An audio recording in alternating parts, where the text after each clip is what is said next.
Hi, geometry students. Today we're doing lesson 3 of unit 14. Here are your homework answers for the lesson 2. Okay, today we are introducing an idea with similar triangles that involve tangents and secant segments within a circle. So I want you to take a moment and read this section to yourself. Go ahead and read that section to yourself. And I want to hit pause. I'm going to keep going. And basically what it's saying is that a really cool thing happens with these segments and these secants that gives you a relationship. And the relationship is that this segment right here, BP, times this whole piece, AP, is going to be equal to CP times CP. Or you can just write CP squared. In this situation, so this was the tangent and the secant. On the right here, where we have two secants, this relationship is going to be that BP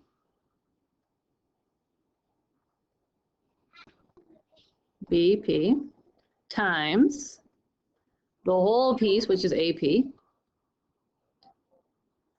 equals the little piece, CP, times the whole piece, PD. So it's not hard, the actual calculations we're going to do, but understanding why can be a little more challenging. So I just want to go through the reason why, and then we'll do some problems using the actual theorems. Okay, so why is this happening? Let's take our first situation with the tangent and the secant. I'm going to go ahead and make the right triangles. So the similar triangles. I'm going to connect A to C, and I'm going to connect B to C. And we have two similar triangles here. We've got this small one in yellow, and then we have the larger one in green. So I'm going to show you why those two triangles are similar, or maybe you'll actually see it yourself. So one thing you should notice is they both share P in common. P is congruent to itself. So angle P, by reflexive property, is congruent to angle P. Now, angle A is congruent to what I'm going to call angle 1. Do you see why? Both of those are inscribed inscribed angles that intersect the same arc. They both intersect BC. Therefore, they are congruent. So angle A is congruent to angle 1 because they both intercept the same arc. So therefore, we have the triangles are similar. So we have triangle PAC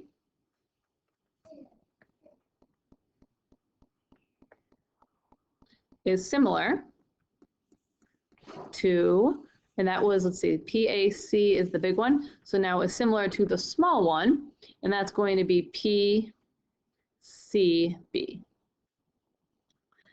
All right, let's look at the other situation. So once again, I'm going to draw in the triangles. So I'm going to connect A to D, and I'm going to connect B to C. And I have my two triangles here, so take a look at them. I've got this little one right here, the CPB. Oops, I'm gonna switch to yellow. Come on, switch to yellow. There it goes. So that little one in yellow, and then the green one is the big one, and that's the other similar triangle. All right, so why are these similar? Well, obviously they have P again, that's reflexive. So angle P is congruent to itself.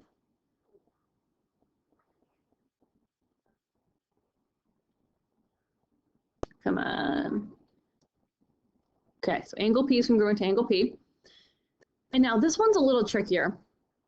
Do you know that angle A and what I'm going to call angle 1, they are not congruent, but because they are in a quadrilateral that's inscribed in a circle, that means they must be supplementary. So angle A and angle 1 are supplementary. Well, angle 1 is also supplementary to angle 2 that is wrote in. So, as you know, congruent angles are congruent supplements. So that means that I have angle A must be congruent to angle 2. So that gives me my second angle for my angle-angle similarity postulate. So I've gotten those two triangles to be similar. So triangle A, PD is similar to triangle, oh my gosh. My pen, I tell you, definitely need a new pen. So APD is similar to triangle CPB.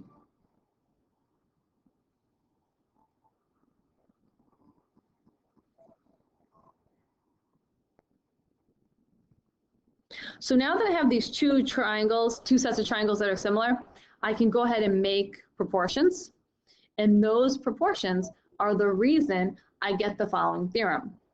So instead of going through each time and trying to figure out these similar triangles, we're just going to remember that part times the whole is going to equal part times the whole. And in this situation over here, this part and this whole happen to be the same thing. So let's go ahead and jump into the actual problems and see how we do. All right, we have that CD is 6, CE is 14, so this whole thing is 14. And we have CB is 7, and I want to find AB. So I'm going to call that X. All right, so now my theorem says I'm going to do the part that's outside, 6, times the whole thing, which is 14, has to equal the part outside, which is 7, times the whole thing, which is X plus 7.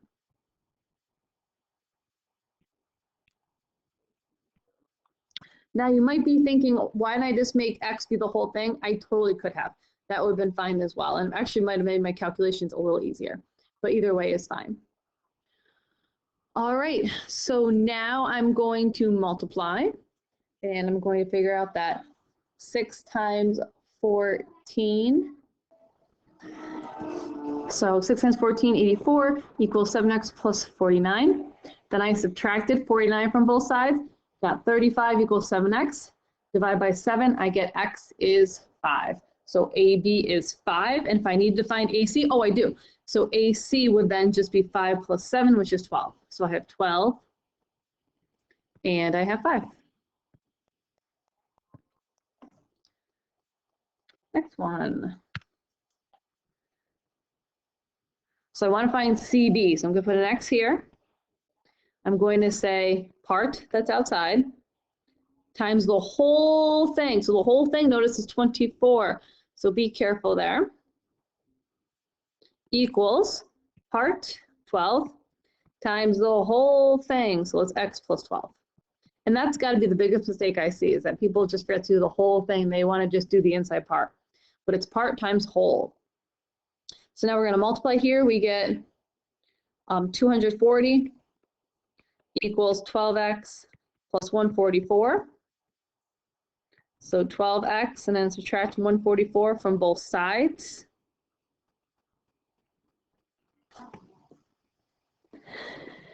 I get 96, and then I divide by 12, and I get 8.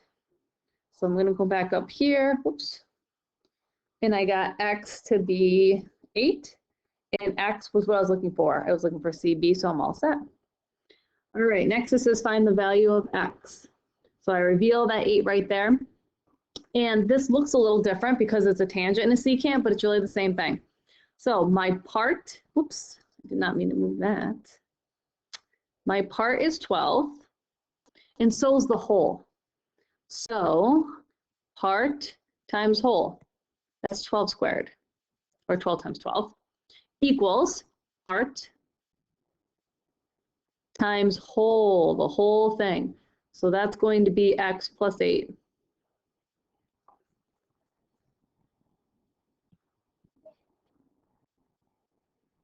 All right, I'm going to pause it to solve it because of my silly pen.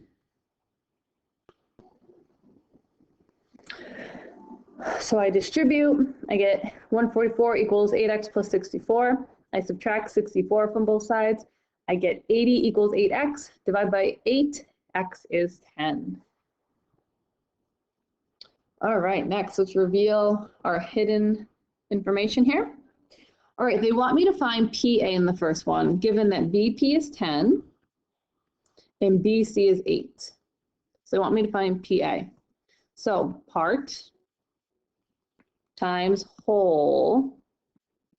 Notice I added the 8 and the 18 together, and that's going to equal part times whole again. So that's going to equal x squared. So I have x squared equals 180.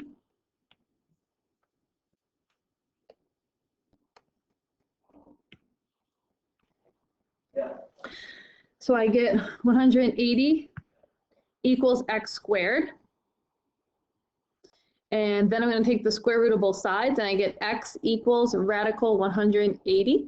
And then I'm going to simplify that to be 6 radical 5 for my x value. Notice it's always plus or minus here, but I'm not going to worry. Not going to worry about that just because I know I'm talking about an actual length. Okay, now we're going to do the next one, number 5. And once again, part, so 3, times the whole, which is 10, equals part x times whole. And be careful, this whole is going to be x plus 13. Ooh, get excited. Notice we're going to have a quadratic here. It's been a while. All right, so move this down. So hopefully you understand the setup. So now we're going to do the calculation part. So we have 30 equals x squared plus 13x. And then we're going to subtract 30 from both sides. So 0 equals x squared plus 13x minus 30.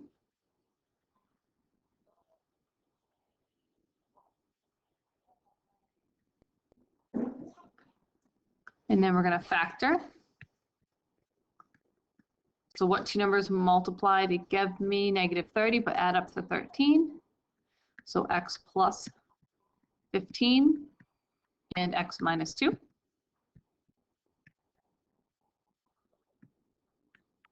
So that means my x values are negative 15 and positive 2.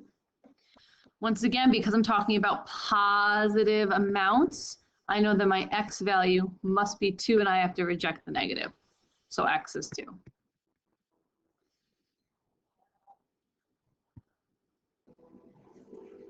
All right, here we go. So we have part times whole.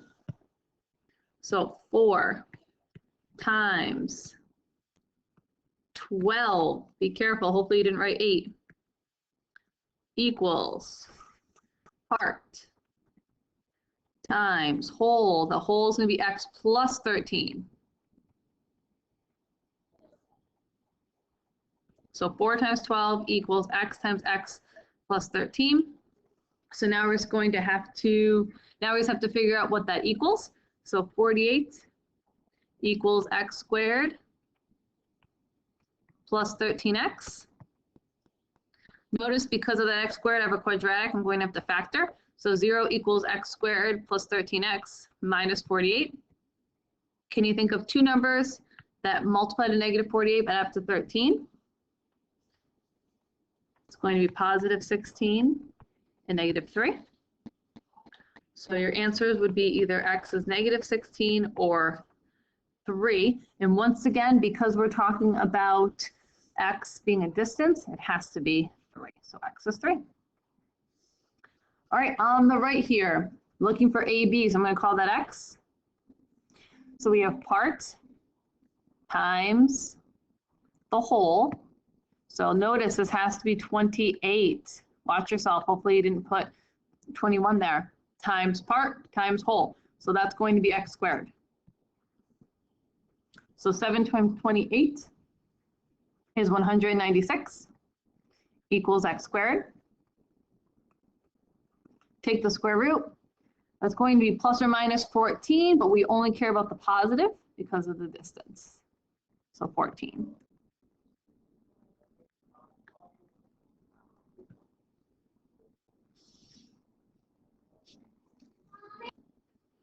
Number 8, we have BC is 5. We have AB is 7. DC is 3, and we're looking for DE and CE. So I'm going to call DE X. And we're going to set this up.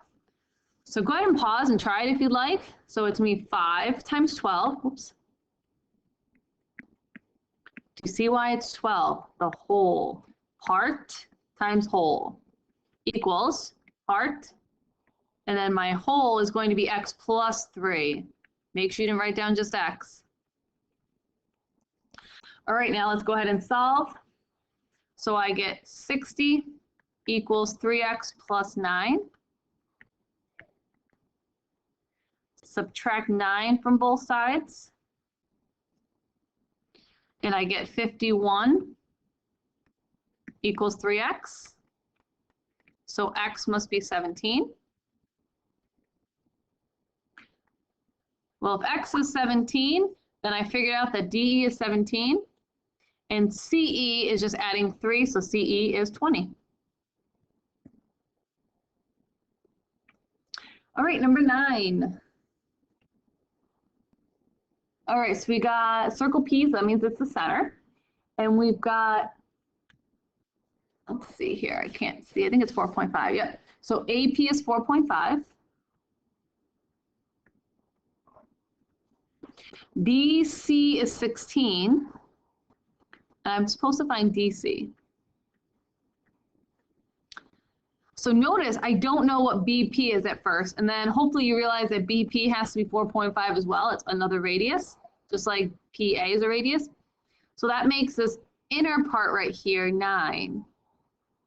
All right, so we're gonna have part, that outside part, 16, times the whole. That's 16 plus 9, which would be 25, equals part times whole, that's x times x. All right, 16 times 25. Or it's funny, I'm looking at my notes. I actually didn't do 16 times 25. See if you follow me here. I took the square root of both sides because there's multiplication here, and I did 4 times 5. I couldn't do this if this was addition. And that equals x, so x is 20.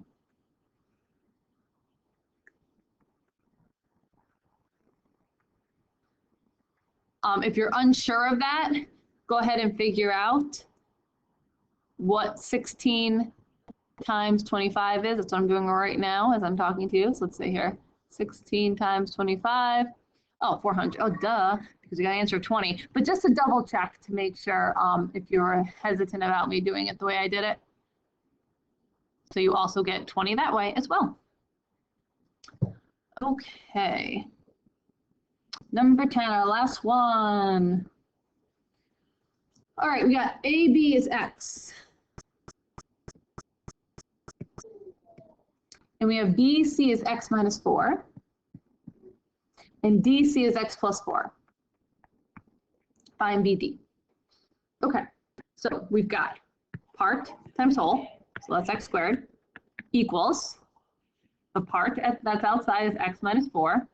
The whole is going to be me adding these two together, right? So the negative 4 and positive 4, they add up to 0. And then I have x plus x, which is 2x.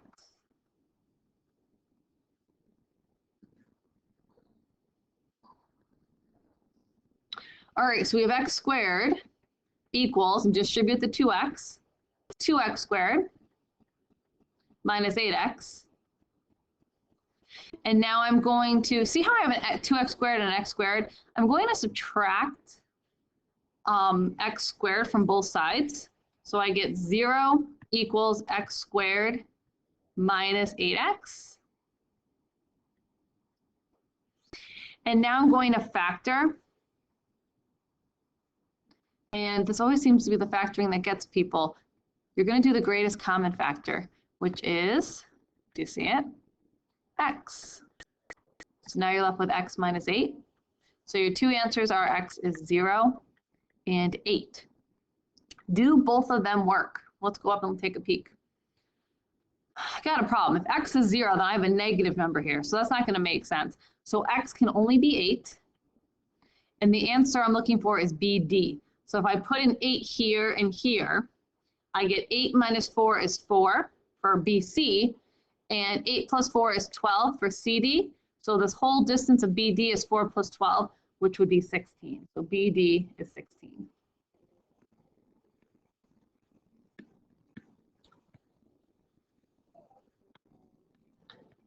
All right, how many seconds does it take me to write the number 16? There we go, 16.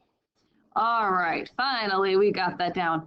Okay, so that is lesson 3. Go ahead and work on the homework, and please come meet me for Google Meet if you have any questions. Take care, everyone. Bye.